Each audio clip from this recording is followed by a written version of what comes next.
नमस्कार दोस्तों, अनमोल electro homeopathy foundation में आप सभी का एक बार फिर से स्वागत है।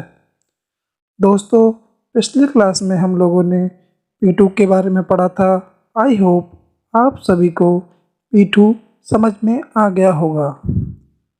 दोस्तों, जैसा कि हमें पता है, P ग्रुप रेस्पिरेटरी सिस्टम पर काम करती है। यह रेस्पिरेटरी सिस्टम के साथ साथ अनेक अंगों पर भी काम करती है अपनी सहायक मेडिसिन के साथ। दोस्तों, आज हम शुरू करेंगे P3। दोस्तों, P3 रेस्पिरेटरी सिस्टम में आई समस्याओं की थर्ड स्टेज में देनी चाहिए। जैसा कि हमने आपको स्टार्टिंग में बताया था कि जो जितने भी ग्रुप्स होते हैं उनकी जो मेडिसिन हैं वो स्टेज वाइज देनी चाहिए। अगर जैसे आपको P ग्रुप है हमारा, वो रेस्पिरेटरी सिस्टम पे काम करती है। जैसे P1 है, P2 है, ये नॉर्मल दी जाती है। और अगर जो है प्रॉब्लम ज़्यादा बड़ी है तो हम जो है P3 का उपयोग करते हैं। तो चलिए शुरू करते हैं P3। सबसे पहले जानते हैं P3 किन किन प्लांट से मिलकर बनी है। दोस्तों, P3 9 प्लांट से मिलकर बनी है। इन प्लांट्स को आप फिगर में देख सकते हैं। दोस्तों, इसमें जो मुख्य प्लांट है जो P3 को बाकी मेडिसिन से अलग करता है वह है ड्रोसिरा रोटोडिफोलिया। तो चलिए जानते हैं इस प्लांट के बारे में। दोस्तों, ड्रोसिरा रोटोडिफोलिया नॉर्थ यूरोप में पाया जाता है।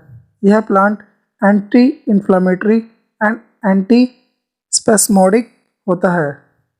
यह प्लांट रेस्पिरेटरी इश्यूज जैसे लाइनेक्स एंड लंग्स के इन्फेक्शन को सही करता है।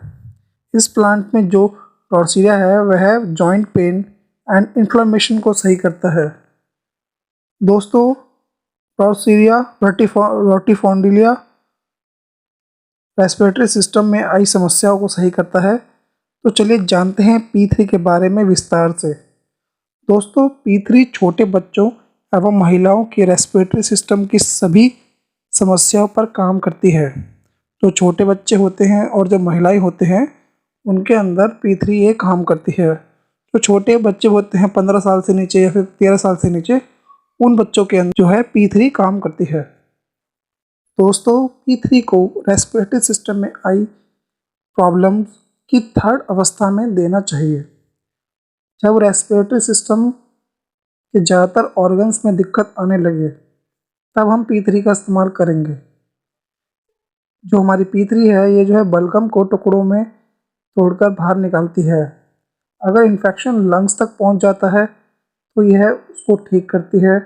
विंड पाइप में आई समस्या को P3 ठीक करती है।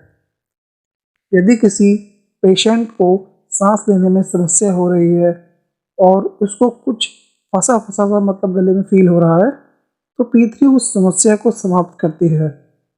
साथ ही साथ अगर किसी को सांस लेने की समस्या ज़्यादा हो रही है या फिर उसको बिल्कुल सांस नहीं आ रहा है तो हम जो है P3 का इस्तेमाल करेंगे। P3 चेस्ट में हो रहे इन्फेक्शन को ठीक करती है। चेस्ट में बढ़ रहे इन्फेक्शन को P3 कंट्रोल करती है और कुछ समय के बाद उस इन्फेक्शन को ख़त्म कर देती है। दोस्तों, आपको याद होगा कोरोना के समय ऑक्सीजन की बहुत कमी पाई गई थी। लोगों में ऑक्सीजन की इतनी कमी हो रही थी कि लोग जो है ऑक्सीजन की कमी के कारण मर रहे थे। दोस्तों, जो हमारी P3 है यह जो है ऑक्सीजन को रेगुलेट करती है, मीन्स उसको कंट्रोल करके रखती है बॉडी के अंदर। तो दोस्तों, हमने जो है P3 समझ लिया है। चलिए जानते हैं मेजर इफेक्ट ऑफ P3। दोस्तों, विंड पाइप में आई समस्या को P3 सही करती है। क्रॉनिक डिस्चार्ज को P3 सही करती है। चेस्ट इन्फेक्शन को P3 सही करती है। लो ऑक्सीजन मतलब जिन पेशेंट्स के अंदर लो ऑक्सीजन पाया जाता है उनको ये सही करती है। ऑक्सीजन की कमी को P3 सही करती है। येलो एक्सपोर्टेशन को ये P3 सही करती है। दोस्तों, इन सभी बीमारियों को P3 सही करती है। आई होप आप लोगों को P3 समझ में आ गया होगा। तो दोस्तों, मिलते हैं अगली क्लास में। तब तक अपना ख्याल रखें और सुरक्षित रहें। दोस्तों, हमेशा याद रखें जो हमारा P ग्रुप है ये स्टेज वाइज दी जाती है। अगर नॉर्मल कुछ है तो आप जो है P1 P2 देंगे। अगर बच्चों से रिलेटेड है, फिर महिलाओं से रिलेटेड है, तो आप जो है P3 देंगे। और अगर क्रॉनिक हो जाएगा केस तो आप जो है P4 की तरफ जाएंगे। ठीक है ना दोस्तों। तो दोस्तों मिलते हैं अगली वीडियो में P4 के साथ, और उसमें हम जानेंगे जो हमारी P4 है ये किन किन लोगों को देनी चाहिए और ये कैसे काम करती है। तो दोस्तों मिलते हैं अगली वीडियो में, तब तक अपना ख्याल रखें और सुरक्षित रहें। Have a nice day.